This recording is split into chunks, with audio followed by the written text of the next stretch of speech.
vida, mas que é um ponto de chegada e também um ponto de partida. Aqui, Marx está a caminho do capital.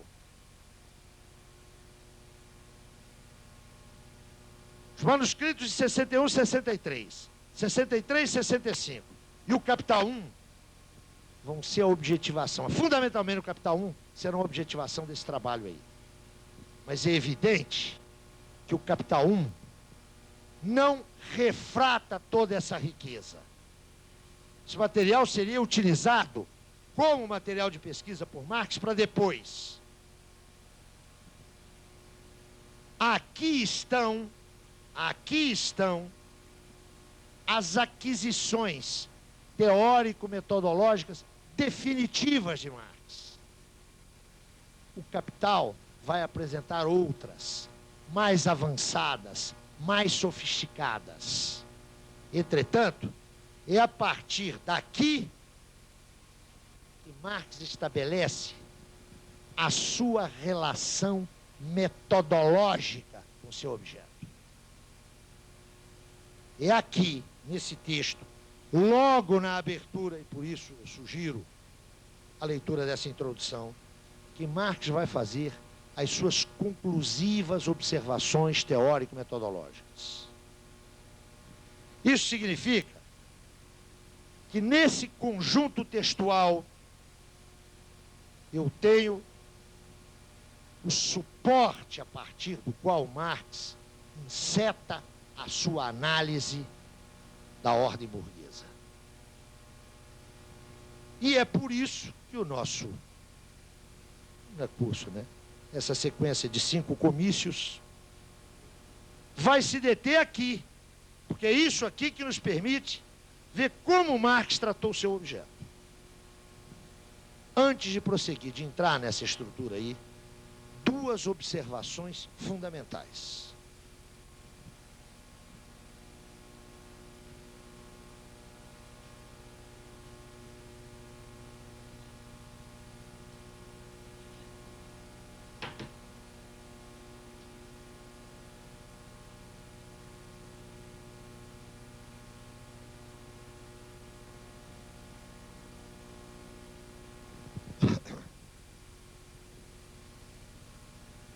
Eu disse aqui, e já tematizei isso rapidamente, vou voltar a isso, já com mais materiais para a gente pensar, com o acúmulo que já temos desses 2 ou 3 dias. Eu disse aqui há pouco que, nos manuscritos de 57 e 58, há uma enorme riqueza que não se refrata inteiramente no Capital.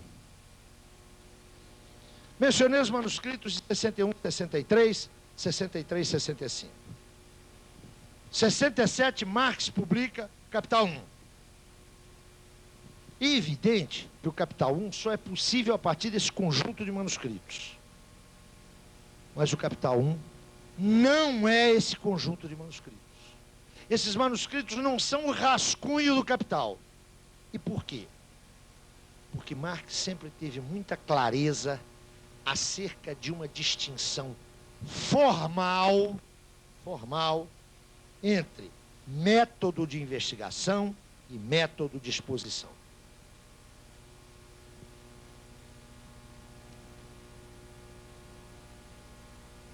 Quem tem prática de orientação, de dissertação e de tese, sabe, ou pelo menos devia saber, como essa distinção é essencial. Eu vou passar esse elemento prático acadêmico logo em seguida. Marx dizia o seguinte: o método de investigação não é o método de exposição, do ponto de vista formal. Por quê? Diz Marx, quando eu estou investigando, eu quero me apropriar do meu objeto. Claro que eu quero me apropriar do meu objeto. O que é teoria para Marx? Reprodução ideal do momento.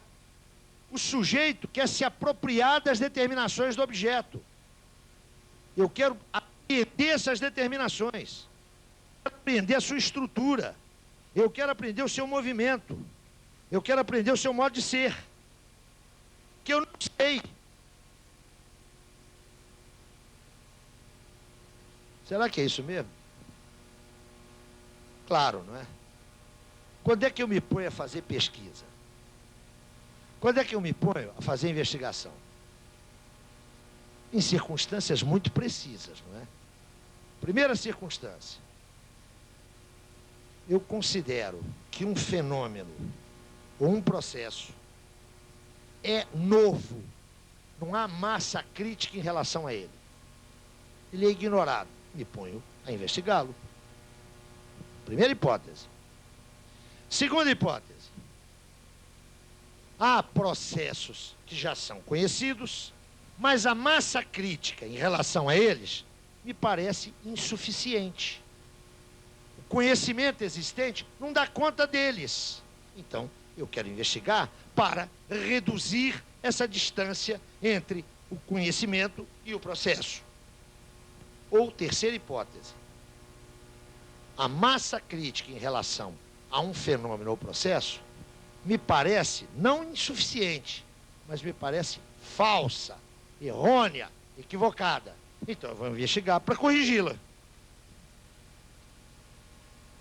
Só se investiga nessas três condições. Isso é verdade?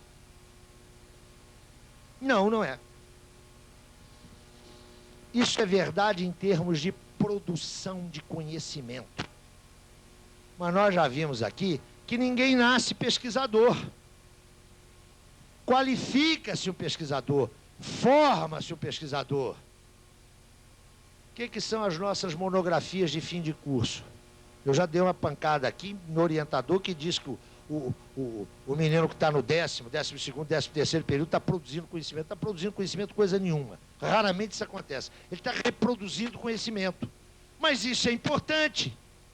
Ele tem que aprender a fazer isso. As nossas dissertações de mestrado são elementos de formação de pesquisador. Ele já devia ser um pesquisador no doutorado, não é? Não confundam, por favor, a investigação a que eu estou me referindo aqui, que é a investigação para produção de conhecimento, e é dessa que Marx trata, e essa investigação que se faz na universidade, não é? Que a gente sabe como é que ela é feita. A gente descobre a roda, o papel, a pólvora, chega-se às vezes até a bússola, o que é um passo extraordinário. Marx dirá, eu vou investigar porque considero ou que o objeto não está suficientemente conhecido, ou que o objeto é novo, ou que os conhecimentos sobre ele não são apenas insuficientes, mas são mistificadores. Neste momento, eu mobilizo conhecimentos existentes, e daí a importância, nós já falamos aqui, da cultura do investigador. Investigador ignorante, pesquisa pobre ou reiterativa. Eu vou mobilizar os conhecimentos existentes, eu vou confrontá-los com o objeto. Eu vou tratar de apreender o movimento do objeto. Para poder, olha lá a teoria, para poder refigurá-lo idealmente. Esse é o processo de investigação. Marx passou 15 anos fazendo isso. Vai registrar isso naqueles manuscritos ali de 57 e 58. Outra coisa é a exposição. Quando eu vou redigir o meu livro, quando eu vou redigir a minha tese, quando eu vou redigir o meu ensaio, eu tenho um ponto de partida que é inteiramente diferente. Eu já tenho a investigação feita. O meu ponto de partida, na exposição, na redação, já é o resultado da investigação. Ora, formalmente, esses processos são distintos. Ponto de partida aqui, ó, é a pergunta. O ponto de partida aqui é a resposta que eu já tenho. Está clara essa distinção? É por isso que a riqueza dos manuscritos de 57 e 58 não aparece como tal em nenhum dos textos que Marx publica. Até porque aqui, ó, é o registro da pesquisa, da investigação. Aqui há pistas, há indicações, há sugestões que ele não explora, que ele não aprofunda, que ele deixa de lado. Lá o Capital não. O Capital 1, ele mesmo disse, o Capital é um todo artístico. Pode mudar um capítulo daqueles. Aqui, o estatuto desses textos é outro. Eu quero insistir muito nisso aqui, viu, meus amigos? Os manuscritos de Marx são importantíssimos. E não é por acaso que eu estou chegando naquilo que eu espero que seja o anticlímax desse curso, ou desses 5 comícios, me detendo num manuscrito. Agora, por favor, é preciso tomar cuidado com o estatuto que a gente confira a esses manuscritos. Os inéditos de Marx são de 2 naturezas. Aqueles materiais que ele não redigiu para publicação,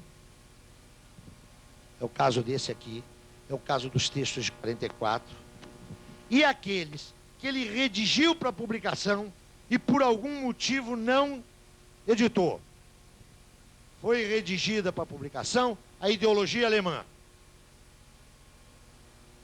Mas Engels mesmo esclarece, nós achamos que não tínhamos que lutar pela publicação desse texto, era um acerto de contas conosco. E a gente precisava de se auto-esclarecer. Feito isso, pau na máquina. É evidente que o estatuto de um texto daquele não é o mesmo estatuto desse. Mas há mais. Há textos que foram redigidos para a publicação e Marx não os quis publicar. É o caso de um texto que hoje faz as delícias dos assistentes sociais, que é o famoso capítulo 6º inédito do Capital. Marx preparou o texto para publicação. Pronto para publicação. E não o publicou, podendo fazê-lo. Por que ele tomou essa decisão? Isso não significa que nós não atentemos para os manuscritos e os inéditos. É claro que eles são importantes. Por isso que eu estou me detendo nesse texto aqui. Ele é importantíssimo. Mas, por favor, eles não podem ser tratados com o mesmo estatuto. Há que considerar que ninguém melhor do que o próprio Marx pode falar sobre sua obra.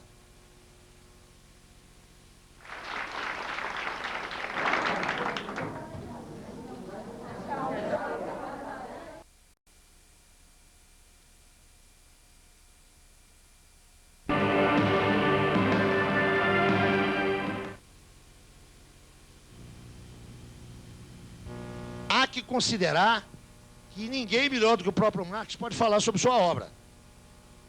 Acho que esse é um cuidado importante, sobretudo agora que nós, e eu acho que isso é um ponto extremamente positivo, nós, assistentes sociais, estamos criando uma tradição de pesquisa, uma tradição de debate. Então é preciso fazer isso bem, acho que estamos encaminhando bem isso, né? Tem função da nossa ausência de tradição. Hoje, a gente já tem, se não a tradição, nós já temos acúmulos, e isso é maravilhoso, mas a gente tem que caminhar aí com muito cuidado. Primeira observação, então, é essa aqui, ó. Método de investigação distingue-se formalmente do método de exposição. E é bom a gente ter presente isso para as nossas dissertações, para as nossas teses e para os nossos artigos. Eu tenho um conflito eterno com os meus orientandos de dissertação e de tese. Depois que o cara faz lá a defesa do projeto, acerta a bibliografia, bom, a gente se encontra daqui a um mês e você me traz o primeiro capítulo. Aí aparece a moça e o rapaz lá com o primeiro capítulo, a gente lê, conversa, eu faço as minhas observações, vejamos se está conforme, tá? Agora você leva e vai cuidar do segundo capítulo. O cara faz isso no segundo, terceiro, chega no quarto. Quarto é o último. Aí a gente comenta, critica, e eles assim, então agora posso digitar? Não, agora você vai escrever sua tese. Mas como, professor? Agora você vai escrever sua tese. O que você me trouxe até agora foi o registro da sua investigação. Tá legal, só que isso aí você está me descrevendo o que você estudou. Agora você vai escrever. Bom, vocês imaginam que isso é um carnaval, né? Eu já vou dizendo isso sempre, porque que se alguém for para o Rio de Janeiro fazer doutorado, não me escolhe para orientador, não. Porque essa coisa acontece sempre. Agora você vai escrever a sua tese. Por quê? Porque 90% daquilo que os nossos orientandos fazem, e é natural isso, é da forma isso aqui, ó. Agora, neguinho, que você já conhece, é que você vai começar a escrever. Eu diria que 90% das teses na área de ciências sociais, não é de serviço social não, hein? Na área das ciências sociais, essa coisa toda aí, essa ciência com a qual ou sem a qual tudo permanece absolutamente igual, é, na verdade, isso aqui, ó. É o registro, o relato do processo de conhecimento. Para Marx, esse daí é o momento indispensável e necessário da investigação, mas a apresentação é outra coisa. Por isso o trato dos manuscritos que não foram preparados para publicação tem que ser um trato muito cuidadoso. Segunda observação.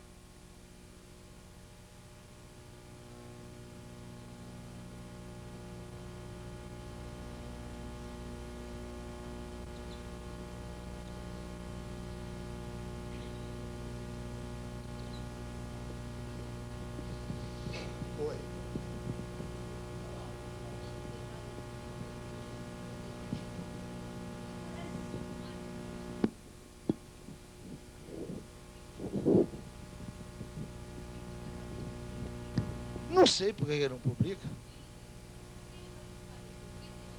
Ele não foi buscar depois, não.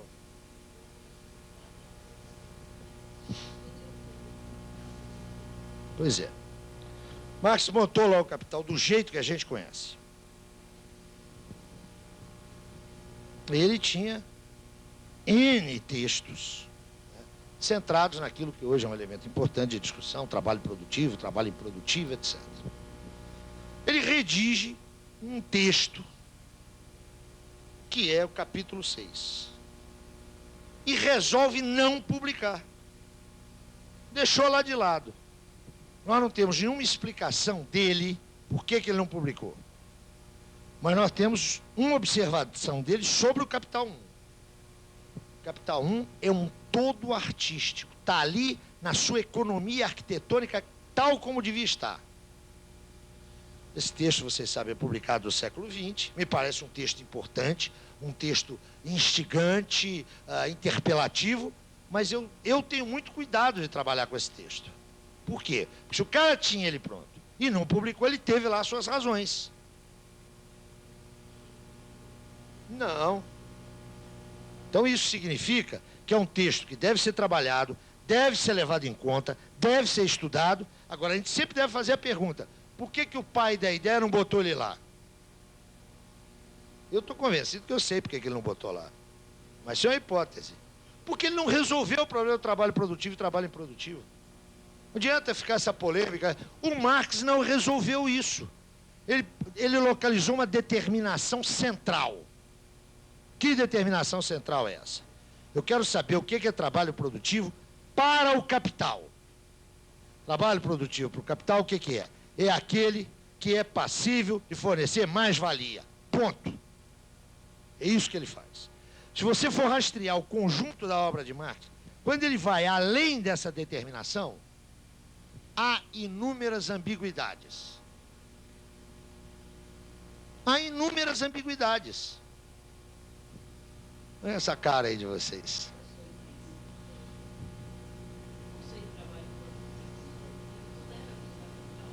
Para ele? Mas é claro. Mas é, escuta, para ele era... Para ele é... Bom, escuta, essa não é uma problemática do Marx, é uma problemática de agora. Que o neguinho quer ficar achando se o meu dedão do pé na mão... É manicure ou pedicure? Na mão do pedicure, e ele não vai, lamentavelmente, a esses luxos, se o que ela está fazendo é trabalho produtivo... Eu acho que essa discussão, né, para os fins do Marx, ele resolveu. Agora, só um instante. Agora, quando ele foi além disso, ele deixou inúmeras... Escuta, não sou eu que estou falando isso não, hein? Eu estou falando também, você tem exegetas da melhor qualidade que constatam isso. Só que para Marx, este não é um problema como tal, significativo. Para os fins da explicação que ele necessitava oferecer, mais do que suficiente. Agora, o que é intelectualidade? Intelectualidade existe para quê? Não é para a gente inventar pólvora. É isso. Deixa eu aproveitar para antecipar aqui. Acho que Ana, de uma maneira elíptica, pôs um problema que eu acho central. Isso que eu vou dizer aqui para vocês é um troço meio complicado de dizer. Mas nós estamos no plano acadêmico, né?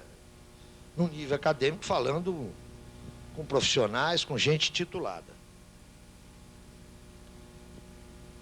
E acho que isso não vale só para Marx, o que eu vou dizer aqui. Olha, eu queria falar um pouquinho. Vocês me dão 5 minutos para um delírio para voltar para cá?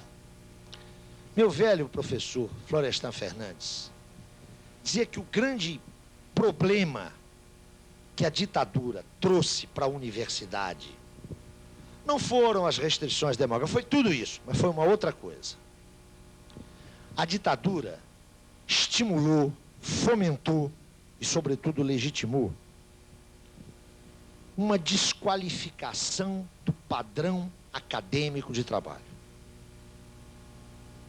Para Florestan, que, como vocês sabem, discutiu longamente o problema da universidade, sua reforma, etc., a degradação do padrão do trabalho intelectual é que era o grave na universidade. Eu acho que isso é verdade.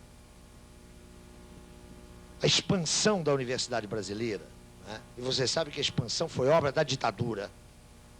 A partir de 68, a reforma universitária foi para conter insatisfação de setores médios urbanos que estavam na rua puxando o movimento estudantil, foi mudar radicalmente a universidade. Essa universidade, de que arquitetonicamente esse campus aqui é o exemplo, né? Campus bonito, mas guetado. Fecha uma entrada, fecha outra, e a vida social está lá fora. Vocês conhecem o campus da USP, lá em São Paulo? Aquele campus que é um campus belíssimo. Quem entra na USP, não é? Primeiro tem à direita, à esquerda, uma coisa muito bonita. Tem a academia de polícia. Estão próximas. Agora, logo em seguida, você tem uma entrada e tem uma rotatória. Vocês chamam aqui de rotatória, onde os carros giram? Tem uma rotatória. Não sei se vocês, quem conhece aquele campus, já observou que aquelas rotatórias são muito largas. São amplas. Nem sempre coincidentes com as avenidas, as outras vias que partem delas. Vocês sabem como é que aquelas rotatórias foram calculadas?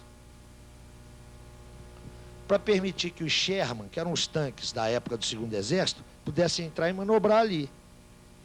Legal, né? Bom, essa expansão universitária fez com que todos nós, eu duvido que alguém aqui não tenha tido essa trajetória, né? Como é que a gente virou professor universitário? Como é que eu virei professor universitário? Eu terminei meu curso de serviço social, fui fazer um outro curso, fazer o curso de letras. Estava terminando o curso de letras, me chamaram para dar aula na faculdade de serviço social. Virei professor. Eu tinha 24 anos. Eu acho que todo mundo aqui teve mais ou menos esse caminho, não é? Ainda bem que outros tiveram caminhos diferentes. Me diga uma coisa, o que um cara de 24 anos sabe para ensinar? Um palmo na frente dos alunos, né? Eu estava 2 páginas na frente deles. É claro que uma universidade construída desse jeito não pode funcionar, né? Como é que você entra na universidade aqui no Brasil? Faz um concurso, tanto você pode fazer um concurso em Recife, quanto no Rio de Janeiro, quanto em qualquer sistema, qualquer unidade do sistema federal. Você entra lá, você faz no Acre, em Rio Branco, vai passar a vida lá. Você só consegue sair de lá se você tem a graça de se apaixonar por uma mulher que trabalha no Rio de Janeiro, né? E aí, onde está o cabeça do casal, o outro segue atrás. Tem a cabeça e o rabo, naturalmente, né? O que eu quero dizer com isso? É uma universidade que privilegia a inércia, né? A cada 2 anos tem aqueles estágios probatórios, que a gente sabe como é que aquilo é feito, né? Eu te julgo, tu me julgas, nós nos julgamos, ou seja, ninguém julga ninguém, ninguém avalia ninguém. Quero dizer para vocês que nesse troço aí da GED, você publicar um livro ou publicar um artigo é a mesmíssima coisa. Um negócio quantitativo, não é? Depende do teu círculo de relações. Vocês sabem por que eu estou dando aula aqui? Por que me chamaram para esse curso? Eu queria acreditar que fosse pela minha competência. Talvez até seja, mas eu estou aqui porque eu sou amigo de 15 pessoas aqui do Recife, que tem o meu telefone. Ou não é assim? Escutem. Com 30 quilos, com mais de 30 quilos, ninguém pode ser ingênuo. Ah, a ingenuidade desaparece depois de 30 quilos. Quem pesa mais de 30 quilos não pode ser ingênuo. O que eu quero dizer com isso? Nós temos o fenômeno, eu quero ir para o capítulo 6º. Eu estou fazendo esse passeio para ir no capítulo 6º. E aproveitando a intervenção de Ana. Nós temos o absurdo do cara que defende uma dissertação. Aí não é tão absurdo, mas defende uma tese de doutorado em cima de uma ideia de um pensador. Escolheu uma categoria e aplicou. Qual que é o problema da discussão de Marx? O problema está aí, onde você meteu o dedão. Para que eu possa falar que não faço recurso ao capítulo 6º, eu tenho que conhecer o Capital inteiro.